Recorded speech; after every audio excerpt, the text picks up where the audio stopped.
Governor Sang, for joining us today. We're very happy and delighted to have this conversation. I'm just so curious to hear your story, and being the youngest senator, now the youngest governor, and literally, you know, inspiring most of us youth leaders. I think my first thought would be, how did you make that transition from a young lawyer and into politics?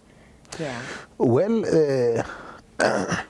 I joined, my joining politics was not by default. I have been in student politics when I was in campus. I was also a student leader back in high school. But I think the transition from a student leader and a graduate from the school, School of Law, and finding my way to politics is what you would find some small interesting story in there. I was in third year when I joined student leadership at the University of Nairobi.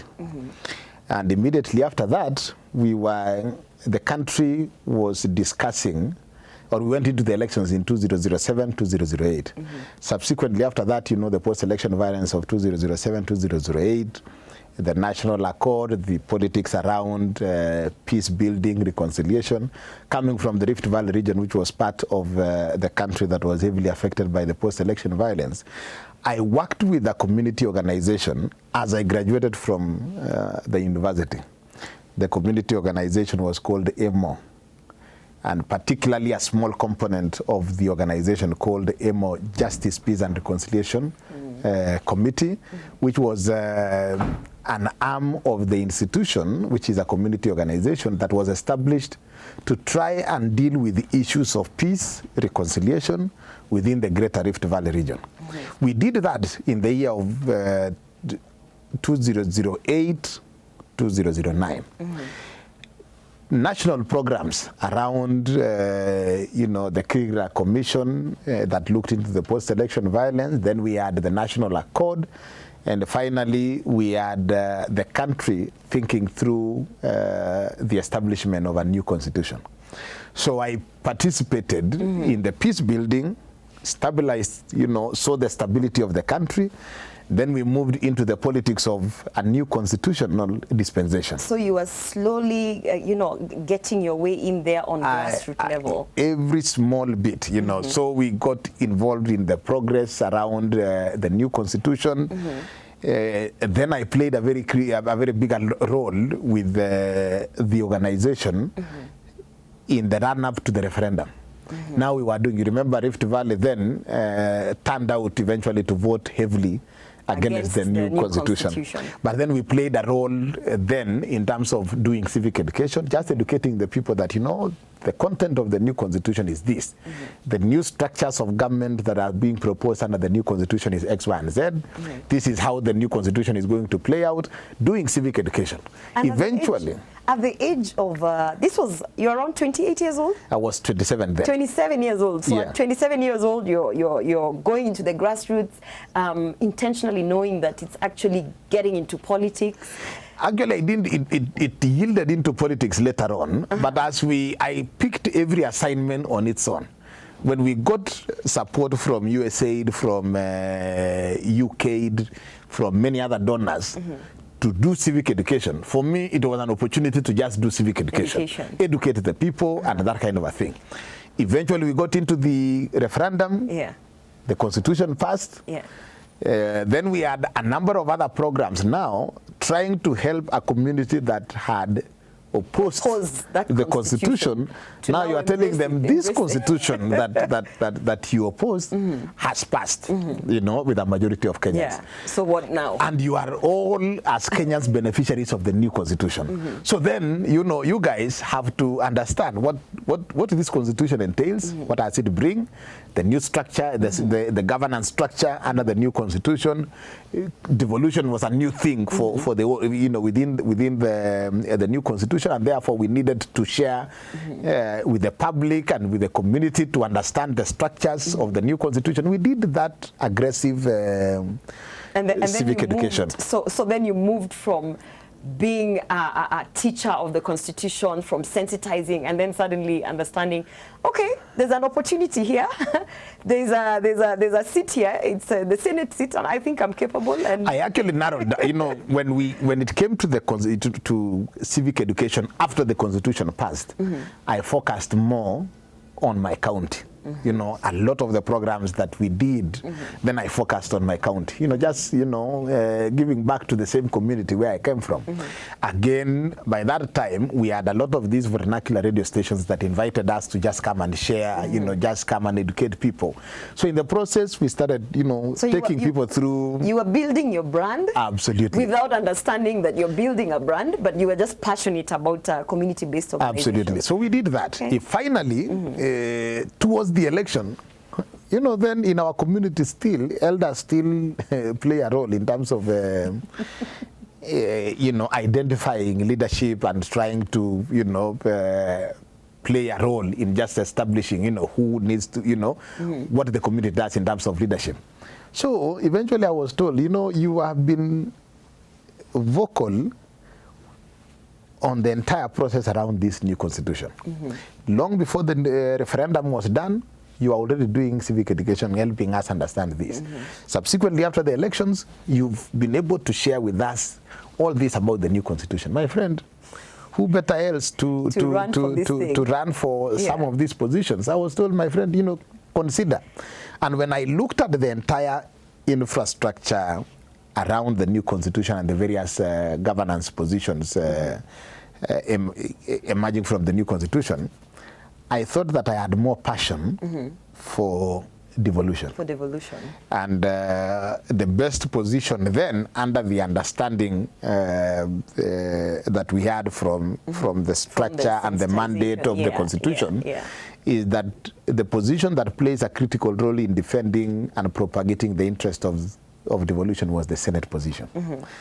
And let me ask you, when you were around this time, when now the leaders have actually seen your activities around that constitution and how you're passionate about mobilizing and sensitizing the community, were there any other youth individuals that were also doing the same thing, or was it a situation that it was you were very few young people? Because this was at 27 years old. We had a small clique of university students, our colleagues who were students with me in the university. So these are young professionals, whether accountants, even veterinary. But they chose you. So we worked around. I was the team leader around the entire process. So when eventually it came to also, making that decision, for me being a lawyer, this was nothing new. A legislator, you are going to legislate, going to make laws, going to defend devolution. It was almost. I thought this it matches well with my profession.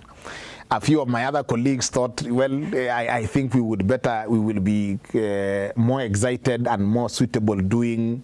Being accountants within county government, some of them, so people looked at opportunities around the structure and the new constitutional dispensation. But for me, I identified the niche around the Senate in terms of a position that I would utilize my professional skills as a lawyer, to carry out that job. So I settled. So for the Senate. We are seeing the growth of a team leader, a community-based leader who's sensitizing the youth on what is expected of them with this new constitution, and then we slowly see the elders then said we've noted your work, and so we feel you should run. I just want to understand what your feeling was, because in 2013 you ran against a veteran politician who was very solidly placed. Henry Koskei has been in politics for the longest. He had the resources. He had, you would say, some sort of goodwill, community goodwill. And you decided to still try your chance and see if you can actually take that seat away from, or actually, compete with him. At 27. I think naivety played a very big role. Sometimes, I would meet somebody and somebody would tell me, my friend, Henry Koskei, He first joined politics in 1979, long before I was born. You were born. So by the time I was born, he was already doing his second term. He was in the cabinet all through. So when somebody was telling me, do you really know him? And I was like, I think my naivety at that point helped me in a big way. Because I mean, I just said, okay, Did you have any mentors? Did you have, I mean, what kept you going? Because, it's the campaign period is not just 1 month, you know? Yeah. So there must have been a lot of naysayers, tunasemanga wale haters, telling you first, one, I told myself, I had no job before I got into this thing. So even if I don't win, I am not losing anything because I didn't have. You can't lose with that which you didn't have. So for me, I was starting from zero. Even assuming I lost in the election, I would have built a name, but I would still be where I was generally. So there was no big loss. I'm not like somebody who would have to resign from a job to come and venture into politics. So for me, really, it was sort of a game. I said, let me put my heart into this thing. Of course, I had a lot of inspiration from the, reading how people like, William Ruto got into politics. At the age of 30, he got into politics. He ran against a veteran. He succeeded. Secondly, I had Kipchumba Murkomen was my friend then. We engaged in all this civic education with him. And interesting enough, you will notice that Andrew Kosgei and Nicholas Biwott, the late, the candidate against whom Kipchumba Murkomen was running against, both of them joined politics the same day, 1979. They joined politics the same day, parliament, joined cabinet the same time. So we had a lot of our own scheming and strategy because we know we are scheming against, we are strategizing against two people who joined the politics the same time, been in cabinet for exactly the same number of years and equally resourced in the same manner. So we just said, let's try let's do our thing. While these opponents of ours have this advantage, the other advantage that a young person has is that you have no baggage. There is nothing known about you. Yeah. You've never been in any position for you to be associated with any... You almost have a clean slate. Yeah, it's, so we decided that we needed to sell our brand as fresh. The Constitution is fresh, it's new. You may say that so-and-so has been in the cabinet for 30 years, he has been in parliament for 25 years, and we are telling them, by the way, this Constitution is new. So nobody has the experience on this Constitution. In fact, if anything, we may be better placed in terms of experience because we have studied it, we have worked around it, we have done civic education on it, so we understand this Constitution. We managed to sell our agenda to our people. And obviously as I succeeded in Nandy, my colleague succeeded in Elgeyo Marakwet. What was your feeling? What was your feeling? 27 years old, you've run against this veteran politician. Half the youth probably thought you crazy. Yeah. The other half had some hope because you're going to be the epitome of, if this guy can do it, When you won, do you recall, what was the feeling you had at that moment? Quite unbelievable. For me, it started as a joke. Then all of a sudden, people are telling you, Mheshimiwa, you are now a senator. I'm like, really? Is that, you pinch yourself, you don't want to really believe that is you. But nonetheless, we worked towards it. Yeah. I can tell you in terms of strategy, we sat down. I personally, in Nandy, I looked at a bigger population of the young people identify with me. So I needed to do serious campaign within the circles of the elder. The elders, I went to the elders because the young people was already I was one of them, and just standing there and telling them, gentlemen, ladies and gentlemen, this is our thing. It is our time. Can we? Yeah. So I had that team with me, but I had to reach out to this. Our society has a very special place for elders. So I took time to really engage with them. And sitting down with those elders, we would have several sessions where I'm telling them, you have myself as your son.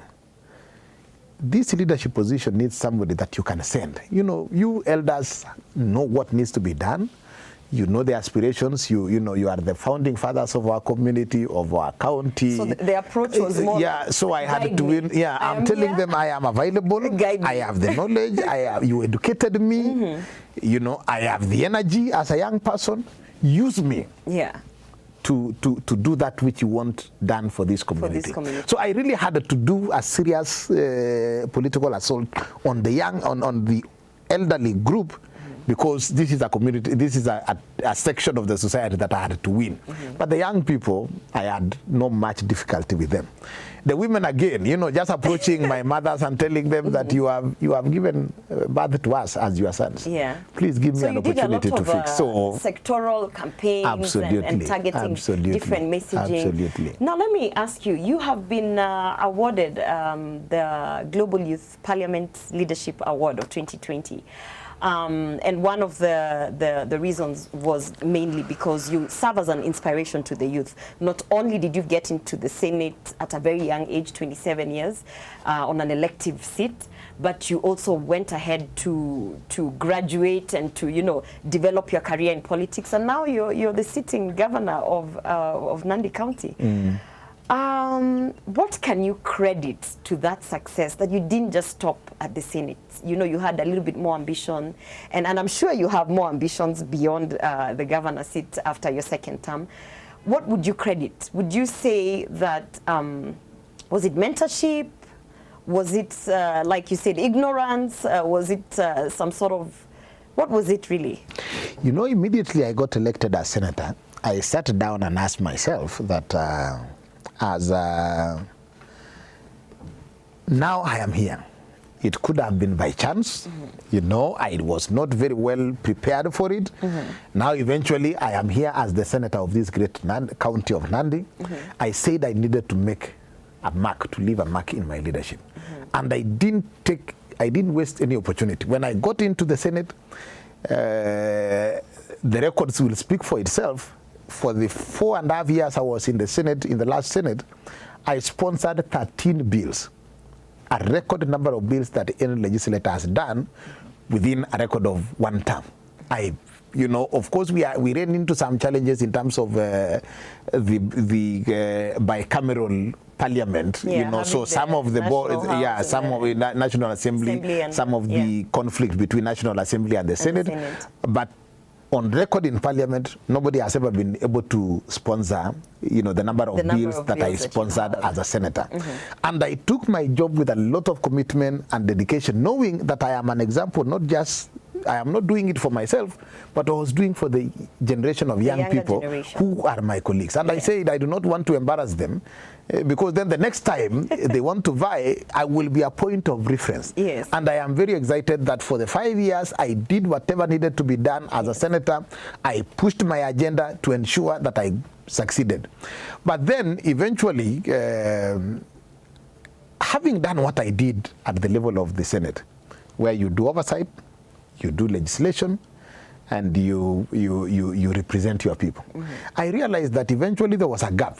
Whereas we were pushing resources to go to the counties, we were doing whatever we needed to do in the Senate, the same was not translating to actual development and addressing the needs of these citizens in Nandy County who had entrusted their responsibility of leadership on us. And now I had to keep on explaining to them that, you know, my job is to get the resources here. I do the legislation, which I have done in Senate. However, they are telling you, my friend, our road there is a problem with our roads. We have challenges in our health sector. We have challenges of unemployment. You know, so please. So at that point, then I realized that I needed to switch in the next to the next level, where I decided that I want to run for governor, so that then I am able to translate all this that we need to do to the actual development on ground and alleviate the challenges that people are going through. And that is how, in the elections of 2017, I decided to go for the governor's position. And as fate would have it, my candidate, the candidate I ran against in the Senate, also changed his mind. So the same entry guy ran for governor. So we met there again. It did a rematch. It was round 2. And I thank God that eventually I also won. You're clearly doing a really good job, because I'm holding here your award from Global Youth Parliament. And it says that this is in recognition of your tremendous contribution for serving as an aspiration for the young generation in the field of leadership through your dedication, determination, and achieving excellence in your craft in politics. So what would be your final advice to an aspiring politician, youthful politician? You know, they've suddenly gotten this urge that they feel that they want to be part of the leadership in their communities, either from the member of county assembly or in parliament or senate or governor. What's that thing that you would say if, you know, 27, when you were 27 years, you wish that now that you know more, what do you think you should have known at that time? One thing, and I think I had the small advantage of having played a role in the civic education and capacity building on the new constitution. My challenge to the young people is that we have all these positions available for us to run. You have the vision and you have the passion to run for political office. You must be very careful in terms of your choice of which position to run for. Because under the current constitutional dispensation, each position has a specific mandate. If you come and if you campaign for a particular position, you must be sure that what you are promising and what is captured in your agenda and manifesto must reflect that which that position can allow you to do. Because I think in the first elections under the new constitution, there was some bit of confusion. So you would make a whole general statement that I will build roads, I will build hospitals, I will create jobs, I will do what, and you realize that that is a message that runs across from an MCA to a member of parliament, to a senator, to a women rep, to the governor, and of course the president and the deputy president are actually saying exactly the same. So I think there is need for people to appreciate that when you decide to run for a position like that of a senate, third position of a woman member of parliament for a county, a member of the county assembly, you must ensure that you are able to speak out your manifesto and speak to the issues that that position allows you to achieve. So that tomorrow, because wananchi might not hold you against what the constitution says, they will hold you against what you want. They will tell you, you promised us 1, 2, 3. If the 1, 2, 3 that you promised are not achievable within your position, then you will be judged harshly by the same community or by the same voters, and before you realize they give you a bad score and you are not able to be re-elected or to continue in that kind of a position. So I think the bigger challenge for young people, get to understand the governance structure of our country. Get to understand the mandate of each and every position that the Constitution gives. And as you settle on a position that you want to serve this nation or your county or your residents in, ensure that your promises speak to what the same position allows you to. And I think that is quite major. The second thing is that as a young person, we must appreciate that you are going to be judged harshly. Yes. If you don't perform, because you come with what I would call, you come with a lot of hope for this society. You hear people saying, you know, we want to give Sang to be the governor for Nandy so that he comes and changes our lives. So the expectation on a young person are very high. Yes. Not just from your peers, but all the way to the elders, our parents, and everybody in society. So we must ensure that once you find yourself there, you have to work. You have no choice but to deliver above and beyond. Because you are being judged harshly. But also, I think rightfully so, because as a young leader, you have a greater opportunity and advantage than most of our elderly leaders, because now you have the power of social media, you have the power of connections, you can be able to understand the environment within which we work in, and with that understanding, you should be able to do much better than that. So I think that is a very big challenge that I'm, passing to the young people, that leadership also is a calling. It's not just, you don't just get into it, it's a calling.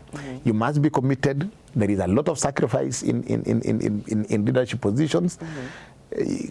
You must be up to the, rise up to the occasion and ensure that we deliver, because again, the future of this country is in our hands. Thank you, Governor Sang, for joining us. And as you've heard, the message is home, guys. It is our time. The future is here. And the advice here is you need to understand those positions that you are vying for. You can't just wake up and vie for deputy governor. Understand what is in that position, how you're going to, deliver to the people. And above and beyond that, there is high expectations to the youth. And so we have no choice but to deliver and deliver 100%. Thank you guys for joining us, and keep up the spirit. This is what it means to be a politician, to be a youthful politician, and this is what success looks like.